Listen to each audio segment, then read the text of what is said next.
Hello friends, welcome to my channel. അപ്പോൾ ഇന്നത്തെ നമ്മളുടെ വ്ളോഗ് ഗുരുവായൂർ പാർട്ട് 2 ആണ്. അപ്പോൾ ഞാൻ ഗുരുവായൂർ പോയ സമയത്ത് ഗുരുവായൂരിൻ്റെ അടുത്തുള്ള കുറച്ച് 2-3 അമ്പലവും കൂടി കവർ ചെയ്തിട്ടുണ്ടായിരുന്നു. അപ്പോൾ നിങ്ങൾക്ക് ഗുരുവായൂർ പോകാൻ ആഗ്രഹം ഉണ്ടെങ്കിൽ ഈ 2-3 അമ്പലവും കൂടി പോവുക.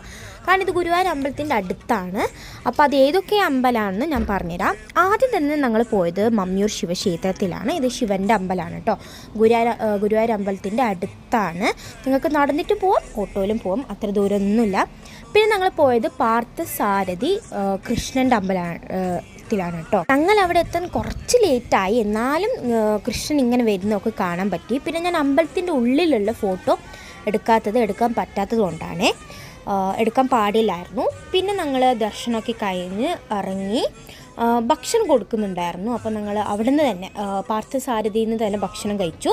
ചോറ്, സാമ്പാർ, പപ്പടം, അച്ചാർ, ഫുൾ സദ്യ അല്ലെങ്കിലും കുറച്ച് എന്നാൽ നല്ല ടേസ്റ്റ് ഉണ്ടായിരുന്നു. പിന്നെ ഞങ്ങൾ പോയത് തിരുവമ്പാടി അമ്പലത്തിലാണ്. ഇത് കൃഷ്ണൻ്റെ അമ്പലമാണ്. പോയത് ദേവീശരണം എന്ന് കാണുമ്പോൾ നിങ്ങൾക്ക് മനസ്സിലായി കാണുമല്ലോ, പാറമേക്കാവിൽ അമ്പലമാണ്. പിന്നെ അതിൻ്റെ തൊട്ടപ്പുറമില്ല വടക്കുന്നാഥ ശിവക്ഷേത്രത്തിലും ഞങ്ങൾ പോയി. പിന്നെ ഗുരുവായൂരെത്തി ഭയങ്കര ടയേർഡായിരുന്നു. ഞങ്ങൾ ഭക്ഷണം കഴിച്ച് ഉറങ്ങി. അപ്പോൾ ഗുരുവായൂർ പാർട്ട് 3 ഉണ്ട്, അത് അടുത്ത വീഡിയോയിലിടാം. So like and subscribe.